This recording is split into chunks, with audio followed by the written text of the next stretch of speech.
জিবরাইল আলাইহিস সালাম আল্লাহ রাসূল আখিরি জামানার পয়গম্বর জনাবে মুহাম্মদ রাসূলুল্লাহ সাল্লাল্লাহু আলাইহি ওয়াসাল্লামকে যখন সালাম দিয়ে দিলেন, আল্লাহর নবী আখিরি জামানার পয়গম্বর চোখের পানি ফেলা কান্দে।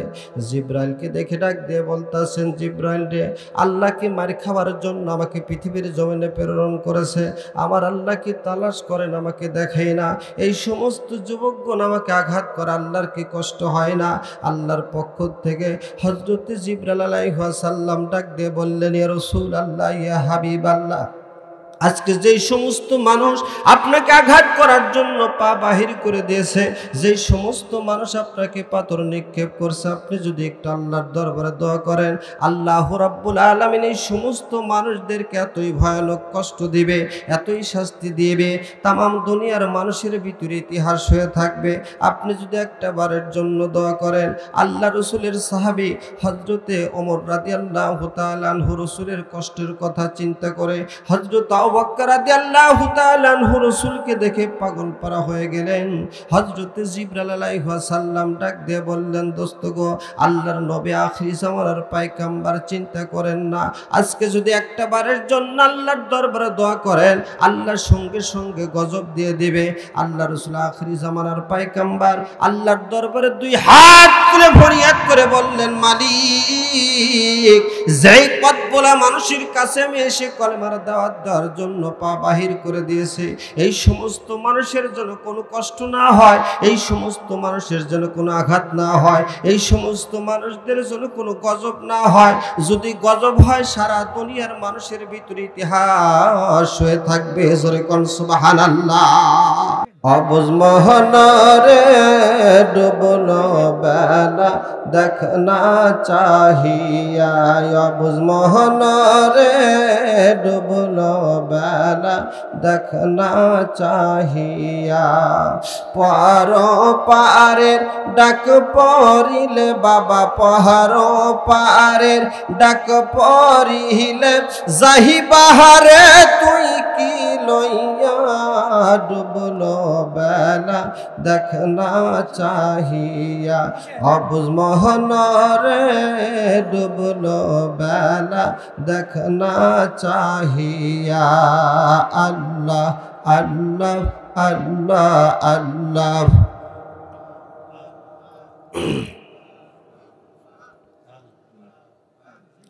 সাদের জীবন হেলাই হেলাই শেষ হইতে চলিল, নামাজ রোজা জিকির ফিকির কিছুই নাহি হইল, রং তামাশায় দিন কাটাইলাম বাবা, রং তামাশায় দিন কাটাইলাম, মাহুলার জিকির করলাম না, ডুবল বেলা দেখনা চাহিয়া, অবুঝ মোহনরে ডুবল বেলা দেখনা চাহিয়া। আল্লাহ আল্লাহ আল্লাহ আল্লাহ। জোরে লা ইলাহা ইল্লাল্লাহু মুহাম্মাদুর রাসূলুল্লাহ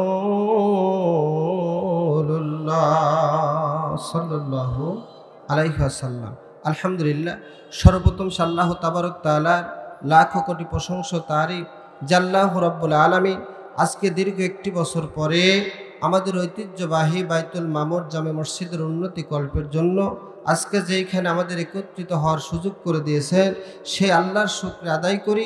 সবাই জবান খুলে বলি আলহামদুলিল্লাহ। অতঃপর শতকোটি দরুদ ও সালাম সেই মানবতার নবী আখিরি জামানার পয়গম্বর মরুদুল উম্মতের কান্ডারি জনাবে মুহাম্মদ রাসূলুল্লাহ, সবাই বলি সাল্লাল্লাহু আলাইহি ওয়াসাল্লাম। সম্মানিত মুসলমান ভাইরা, আজকে শত শত মানুষ, হাজার হাজার মানুষ বিভিন্ন জায়গায় ঘোরাঘুরি করে, রাস্তার পাগল না বানাইয়া আল্লাহ রাব্বুল আলামিন আমাদেরকে সুস্থ অবস্থায় আজকে বাড়ির থেকে এই মাহফিল আসার জন্য সুযোগ করে দিয়েছেন। সে আল্লাহর শুকরিয়া আবার আদায় করি, জোরে বলি আলহামদুলিল্লাহ। সম্মানিত মুসলমান ভাইরা, আল্লাহ রসুল আখিরি জামানার পায়গাম্বার জনাবে মুহাম্মদ রাসূলুল্লাহ সাল্লাল্লাহু আলাইহি ওয়াসাল্লাম এই দুনিয়ার বুকে আমাদের জন্য রহমত স্বরূপ পৃথিবীর জমিনে আল্লাহ প্রেরণ করেছেন। জোরে কোন সুবহানাল্লাহ।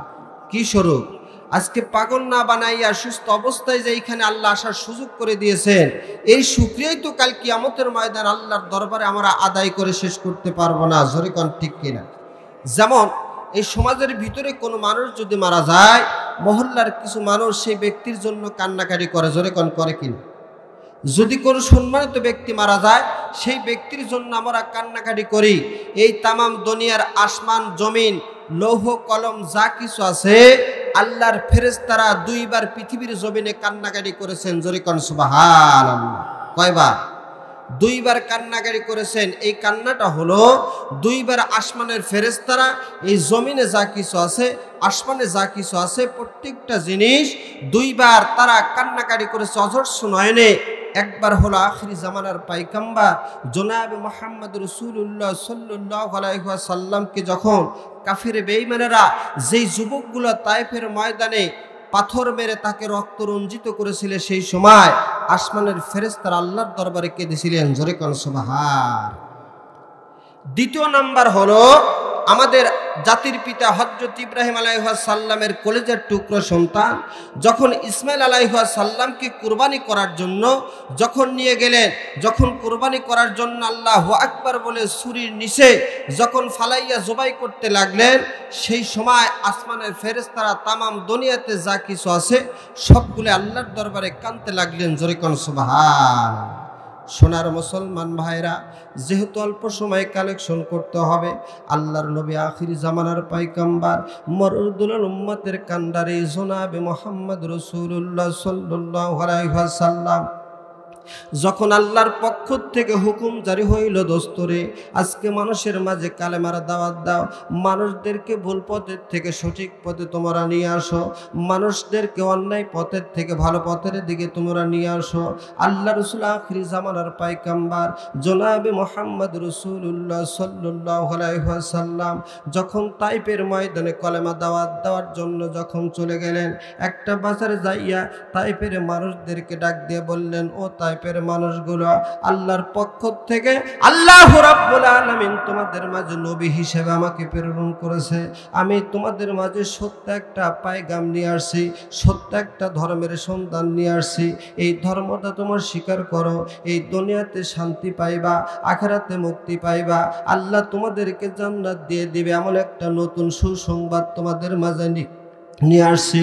ওই সমস্ত যুবকগুলা আল্লাহর নবী আখিরি জামানার পায়গাম্বার জনাবে মুহাম্মদ রাসূলুল্লাহ সাল্লাল্লাহু আলাইহি ওয়াসাল্লামকে দেখে তারা দূর থেকে পাথর নিক্ষেপ করতে শুরু করলেন। শুধু তাই নয়, ছোট্ট ছোট্ট সন্তানগুলো যখন বাটুল দিয়ে এরকম বাটুল দিয়ে পাখি তীর করে শিকার করে, আল্লাহ রাসূল আখিরি জামানার পায়গাম্বার জনাবে মুহাম্মদ রাসূলুল্লাহ সাল্লাল্লাহু আলাইহি ওয়াসাল্লাম যখন তাইফের যুবকদের কাছে যাইয়া কলেমার দাওয়াতটা দেওয়ার জন্য যখন চলে গেলেন, ওই সমস্ত যুবকগুলো রসুলকে আঘাত করতে লাগলো। এমনকি সে বাটুল দিয়ে, তীর দিয়ে, ধনুক দিয়ে তাকে আঘাত করতে লাগলো। ওনার যে জুব্ব মোবারকগুলো ছিল, সেই জুব্বটা ভেদ করে তার গায়ে রক্ত বাহির হইতে শুরু করলো। আল্লাহ রসুল আখিরি জামানার পায়গাম্বার অজ্ঞান হয়ে যখন জমিনে পড়ে যায়, আবার যখন জ্ঞান ফিরে আসে, আল্লাহ রসুল আখিরি জামানার পায়গাম্বারকে তারা উঠাইয়া আবার আঘাত করতে শুরু করলো। আল্লাহ রাসূল আখিরি জামানার পায়গাম্বার আঘাত পাইয়া জমিনের উপরে পড়ে গেলেন। আসমানের ফেরেশতারা আল্লাহর কাছে ডাক দিয়ে বলতেছেন, আল্লাহ গো, তোমার হাবিবকে সৃষ্টি না করলে কোনো কিছুই সৃষ্টি করতেন না।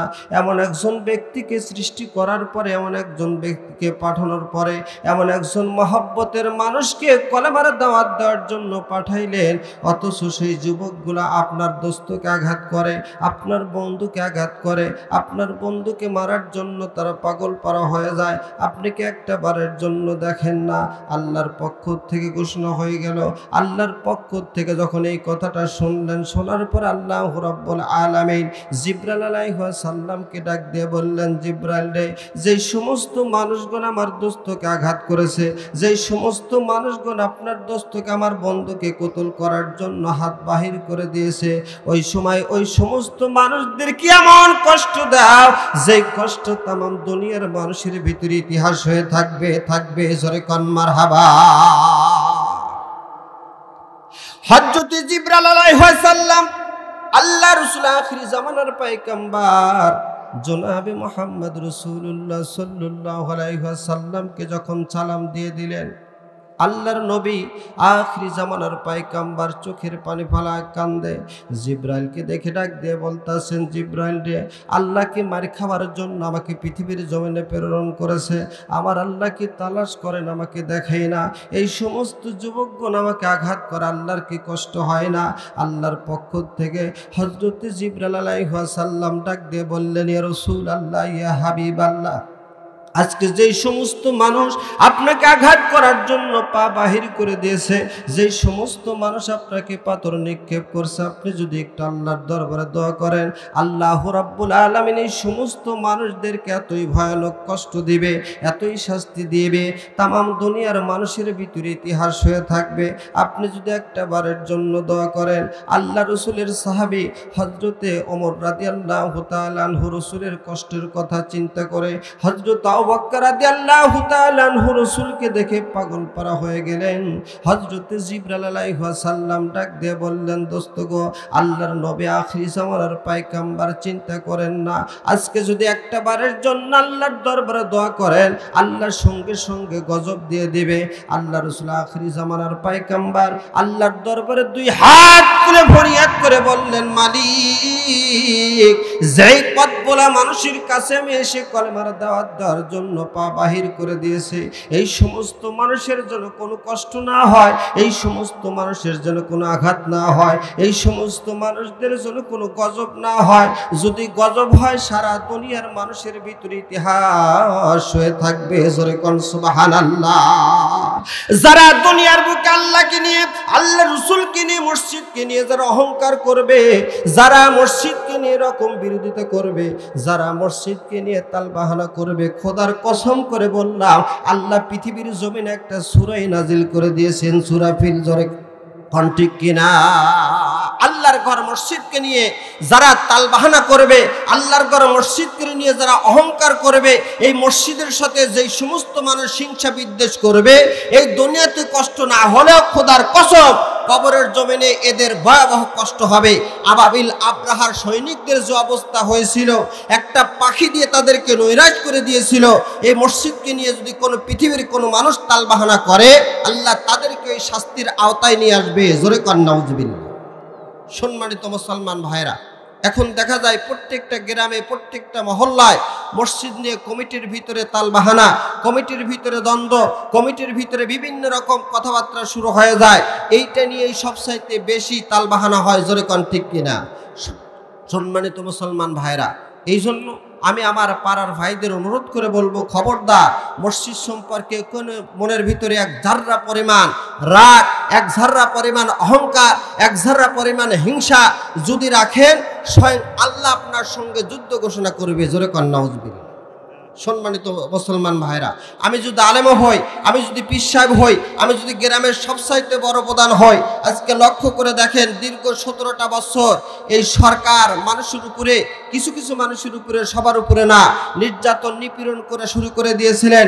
ছাত্ররা যখন আন্দোলন করলে নিজে ঘোষণা দিয়েছিলেন, প্রশাসনকে গুলি করে হত্যা করো, মেরে ফেলো। আজকে কিন্তু সেই দেশ থেকে পালায়া যায় রয়েছে, তারপরও শাস্তির আওতায় নিয়ে আসবে। এটা দুনিয়ার শাস্তি, আল্লাহর শাস্তি অত্যন্ত ভয়াবহ, অত্যন্ত কঠিন, অত্যন্ত নির্যুক। জোরে কোন ঠিক কিনা? আপনারা জানেন, লূত আলাইহিস সালামের জামানায় পাপের কারণে জমিনটাই উল্টাই দিয়েছিল। হযরতে এই পৃথিবীর বুকে এতই কষ্ট তাদেরকে দেওয়া হয়েছিল। আল্লাহর নবী যদি একটা বারের জন্য আল্লাহর কাছে ফরিয়াদ করতো, আল্লাহ, যেই সমস্ত মানুষ আমাকে আঘাত করেছে, আল্লাহ সেই মানুষদেরকে কষ্ট দিয়ে দাও, তামাম দুনিয়ার ভিতরে সবচাইতে ভয়ানক কষ্ট সেই দিন দেওয়া হইতো। জোরে কোন নাউজুবিল্লাহ। আল্লাহ রসুল দোয়া করলেন যে, না, আমার উম্মতদের জন্য আল্লাহ তুমি মাফ করে দাও। জোরে কোন সুবহানাল্লাহ। সম্মানিত মুসলমান ভাইরা, আমি আবারও বলবো, অত্র মহল্লার একজন ব্যক্তি, বিশেষ করে মহল্লার কোন ব্যক্তি যদি দানের থেকে মুখ ফিরালেন, স্বয়ং আল্লাহর সঙ্গে যুদ্ধ ঘোষণা করলেন আপনি। তার কারণ আমি ব্যক্তি হিসেবে খারাপ হইতে পারে, আমাকে আপনার খারাপ লাগতে পারে, কিন্তু মসজিদ তো কোনো অপরাধ করে নাই। মসজিদ হলো পৃথিবীর জমিনের সবচাইতে ইতিম, মসজিদ হলো পৃথিবীর জমিনের সবচাইতে অবহেলিত, কিন্তু সেই মসজিদকে চর্চা আমরা নিজেরাই করি। জোরে কোন ঠিক কিনা? আজকে যদি মসজিদে দান করার থেকে আপনি বিরত রাখেন, আপনি যদি দানের থেকে যদি বিরত রাখেন, মনে করতে হবে আপনার কপালটা পুরায় নিয়ে গেলেন। জোরে কোন নাউজুবিল্লাহ। আল্লাহ আমাদের সবাইকে যেন দান করার তৌফিক দান করেন। সবাই বলেন আমিন।